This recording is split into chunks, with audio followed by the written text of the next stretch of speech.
Kajian Islam. Maka sesungguhnya Allah tidak menyia-nyiakan, yaitu orang-orang yang berbuat baik. Ini saudara-saudaranya didakwai. Makanya kamu itu kalau bertakwa dan sabar, insya Allah Allah akan memberi balasan yang lebih baik. Ya, ini saat posisi sudah pada posisi di atas, ya, sementara saudara-saudaranya berada di bawah, membutuhkan sesuatu. Sementara ini yang dulu direndahkan, Yusuf, yang disia-siakan, sekarang berubah kedudukan, posisinya berada di atas. Maka nasihat itu langsung masuk ke dalam hati mereka. Dan akhirnya nanti mereka mengakui kesalahannya. Bahkan ketika nanti datang kepada bapaknya, saat bertemu dengan mereka, mereka ucapkan kalimat pertobatan. Dan Nabiullah Ya'qub diminta untuk memintakan ampun kepada Allah. Qalu tallahi laqad atharakallahu alaina wa in kunna la khati'in. Ini ucapan mereka, mengakui kerendahan mereka dan kesalahan mereka. Demi Allah, kata mereka, alaina atharakallahu alaina, sesungguhnya Allah telah melebihkan kamu atas kami. Biasa ini ya, kadang saudara kalau beda ibu itu ya ada, ya apa istilahnya, persaingan. Kalau persaingan itu sehat, bagus. Tapi kadang ada persaingan yang tidak sehat. Wah, itu dari ibu lain, itu dari mama lain, ya kan? Nah, ini ada persaingan. Nah, dulu dianggap bahwa seakan Nabiullah Yusuf dan adiknya ini berbeda ibu, dianggap rendah dan direndahkan. Sementara bapaknya cenderung Nabi Ya'qub ini mengutamakan mereka. Seakan-akan Nabi Ya'qub ini pilih apa? Pilih kasih. Nah, sekarang terkuak. Apa yang dilakukan oleh Nabi Ya'qub melebihkan mereka itu, bahkan tertutupi dengan kondisi saat itu di mana Allah sendiri yang melebihkan kedudukannya. Dan diakui, laqad atharakallah, dan sungguh Allah telah melebihkan engkau. Wa inna kunna la khatiin, dan aku yang salah, kami yang salah. Ya, mengakui kesalahan-kesalahan yang dulu pernah dia lakukan kepada Yusuf. Qala la tathriba alaikumul yaum. Inilah kebesaran hati Yusuf. Sekalipun mereka mengakui kesalahannya, kata Yusuf, pada hari ini tidak ada cercaan terhadap kamu. Nabi Yusuf tidak ucapkan kalimat-kalimat yang dapat merendahkan, menyakiti hati mereka. La tathrib alaikumul yaum. Tidak ada cercaan hari ini untuk kamu. Bahkan Nabi Allah Yusuf, yaghfirallahu lakum, semoga Allah mengampuni dosa-dosamu. Wa huwa arhamur rahimin, dan dialah Allah Maha Penyayang di antara yang penyayang. Ini kebesaran hati Yusuf. Dulu disia-siakan, dulu dicerca. Ketika pada posisi menguntungkan, mampu untuk membalas, tapi Nabiullah Yusuf tidak mau membalasnya. Justru didoakan. Nah, ini pelajaran buat kita. Bagaimana orang yang dulu sempat merencanakan pembunuhan terhadap dirinya, tapi begitu ada kesempatan untuk membalas, tapi tidak dilakukan. Bahkan dimaafkan, bahkan didoakan dengan kebaikan. Bisa nggak seperti itu ya? Halo? Berbuat baik kepada orang yang dulu sempat berbuat jahat kepada kita. Bisa nggak ya? Berat ya. Tapi ini contoh suri toladan. Apa yang digambarkan di dalam kisah Nabiullah Yusuf ini berisi banyak pelajaran. Kemudian Nabiullah Yusuf memerintahkan mereka kembali, sekaligus untuk mengajak keluarganya ini datang ke negeri Mesir untuk berpindah tempat, untuk sekaligus menikmati nikmat Allah yang diberikan oleh Allah kepada Yusuf. Karena Nabiullah Yusuf diberikan banyak kemudahan di negeri Mesir, maka pantas keluarganya diajak, yakni mendatangi negeri Mesir. Namun sebelum mereka mengajak Nabiullah Yakub dan bibi-bibi mereka, termasuk yakni ibu dari Nabiullah Yusuf itu sendiri, mereka berpesan supaya gamis yang dibawanya ini nanti diusapkan di muka atau di wajah Nabiullah Yakub. Nabiullah Yusuf berpesan, idhabu biqamisi hadha fa'alqu ala wajhi abi ya'ti basira wa'tuni bi ahlikum ajmain. Pergilah kalian dengan membawa gamisku ini, lalu letakkan dia ke wajah ayahku, nanti ia akan melihat kembali, dan bawalah keluargamu semuanya kepadaku.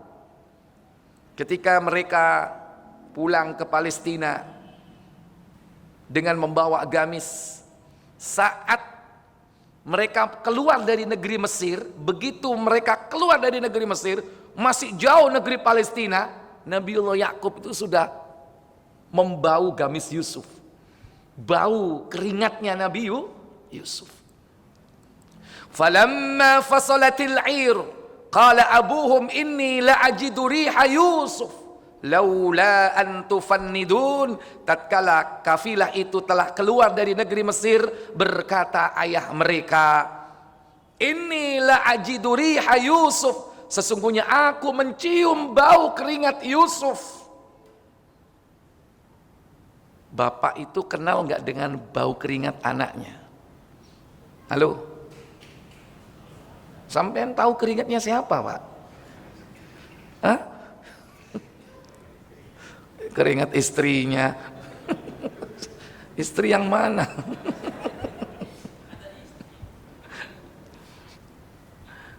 Ini tanda orang tua sayang kepada anak, sehingga keringatnya pun bau. Ya. Sampai seperti ini. Orang kalau sudah cinta kepada anak, ya, ada kontak batin minimal, ya. Tapi kalau ini bukan kontak batin, ini kontak fisik. Dalam tafsir Ibnu Katsir diterangkan bahwa ketika mereka keluar dari negeri Mesir, gamis yang dibawa oleh mereka ini terterpa angin, dan angin ini membawa bau Nabiullah Yusuf sampai ke negeri Palestina. Mudah nggak bagi Allah seperti itu? Mudah. Dan ini benar terjadi, padahal berjarak kiloan meter, ratusan kilo antara Mesir dengan Palestina. Laula antufannidun, sekiranya kalian tidak menuduhku orang yang lemah akalnya. Ya. Padahal hal ini memang kenyataannya memang betul. Cuman kan orang-orang di sekitar Nabiullah Yakub sudah menvonis bahwa apa? Nabi Yakub ini karena saking beratnya kesedihan, sehingga seakan-akan sakitnya ini berpengaruh kepada akalnya. Makanya sampai Nabi Yakub mengatakan, kalau kau sekiranya tidak menuduhku lemah akal atau pikun, ya, atau lupa atau yang sejenisnya, karena dianggap karena terlalu banyak sedih sampai buta matanya. Padahal itu memang benar terjadi. Betul-betul Nabiullah Yusuf, betul-betul baunya yang dibawa itu betul-betul gamisnya. Qalu tallahi innaka lafil dhalalikal qadim. Keluarganya berkata, demi Allah, sesungguhnya kamu masih dalam kekeliruanmu yang dahulu, yaitu selalu sedih terhadap kepergian Yusuf yang tak kunjung bertemu sampai hari itu. Dianggap salah. Ya sudah a priori, ya kan, dianggap salah terus. Falamma anja'at al-bashiru alqahu ala wajhi fartadda basira. Tatkala telah tiba pembawa kabar gembira itu, maka diletakkannya baju gamis Yusuf itu ke wajah Nabi Yakub.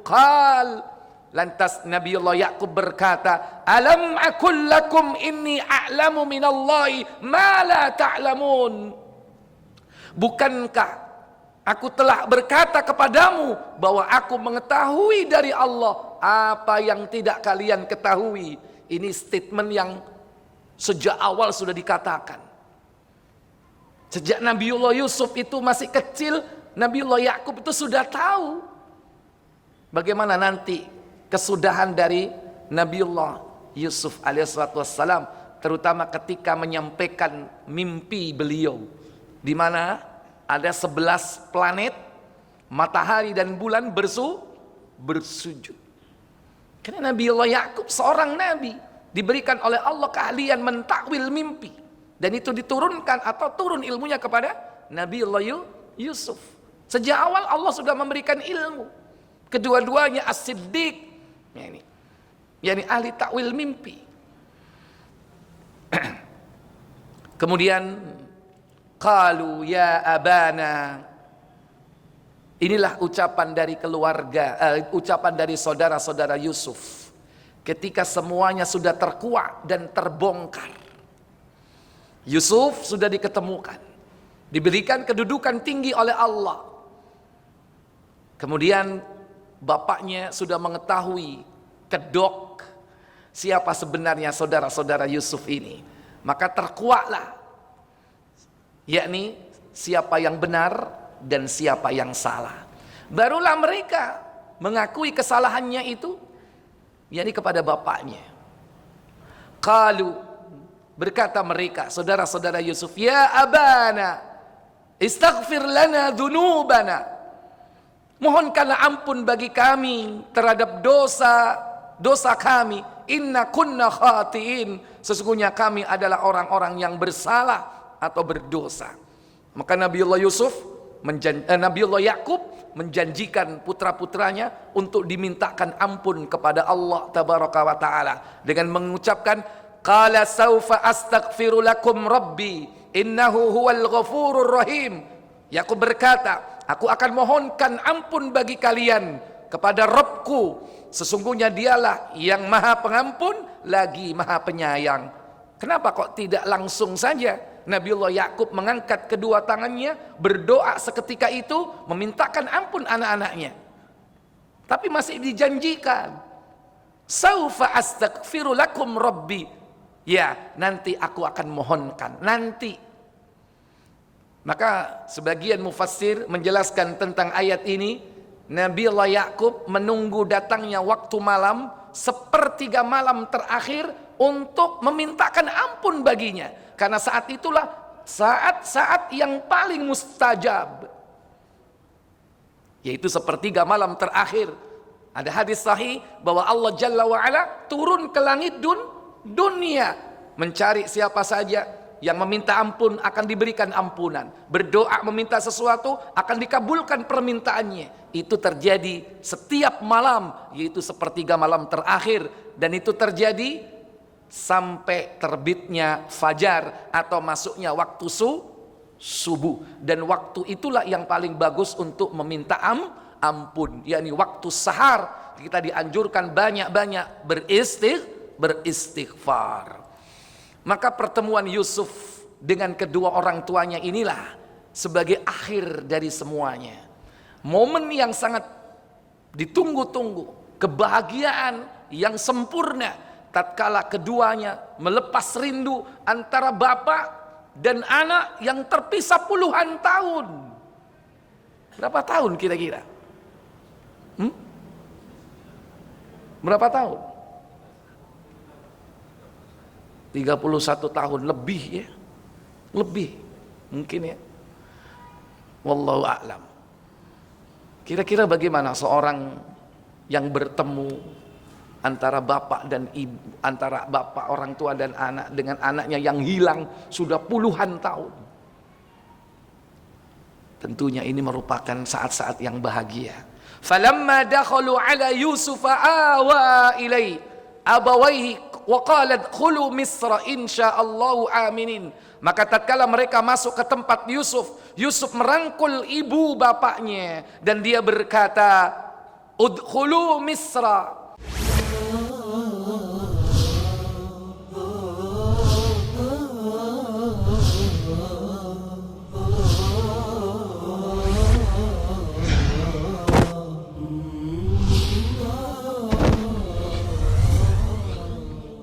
Kajian Islam.